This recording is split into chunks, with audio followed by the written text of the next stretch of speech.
This is an AMI This Week Shortcut with Victoria and Anthony. Anthony, you seem like someone who screams artist. Maybe it's just how I artistically carry myself. All jokes aside, though, I can't draw much more than a stick man. Well, then you want to pay attention to this next story. Shelby Travers visits a family where art is in their blood. Let's head to Ottawa for the story. Many families pass things down from generation to generation. For the family in question, it was art. From the age of 2, Barbara Lambert was ready to create, starting with the basics. Mother was an artist, and she drew all the time when I was a child. So as soon as my sister and I could hold a pencil, she showed us how to hold it properly, and we just automatically began drawing. And it's not just Barbara who has passed down the artistic gene. A lot of the members of the family do art work. One of those family members is Barbara's adult grandson, Jake Riseborough. Barbara started to teach him how to paint, starting with primary colors. If you put them side by side, then they have a certain effect, and if you mix them up, they have another effect.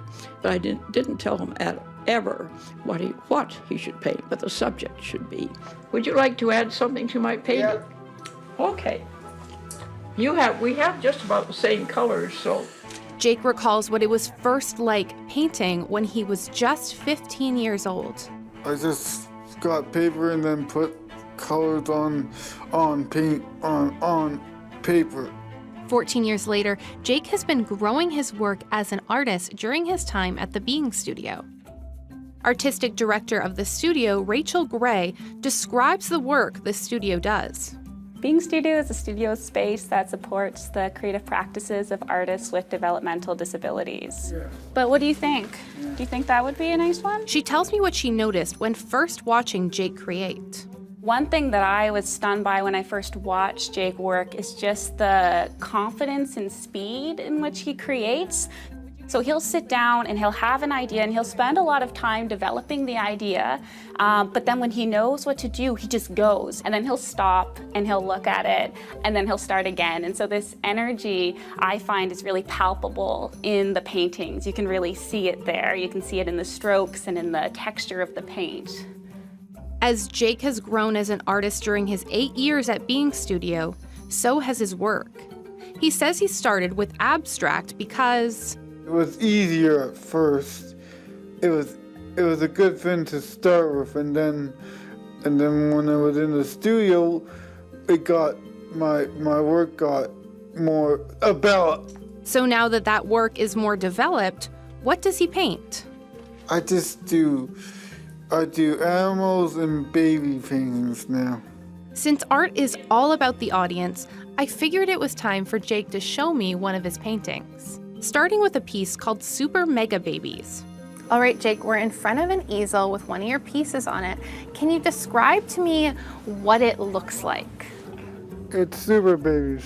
They're babies with powers on them, with powers. Why did you want to have this texture on it? To make it more like texture in case there was blind people seeing my work. Just like me, right? Yeah.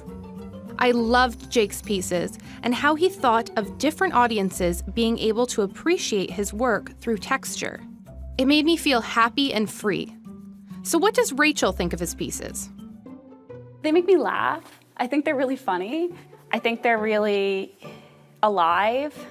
I was thinking about, what's going on in this work. And one thing I thought was really interesting is that you do have these figures that are both very powerful, they're super, but they're also quite vulnerable. And I find that marriage of vulnerability and power really interesting in his work. Jake says there's one thing he hopes people feel when they see his work. Like a child again. Yeah. Because it's magical. I know Jake's work made me feel like a child again.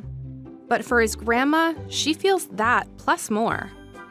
I'm very proud because he's obviously happy doing it.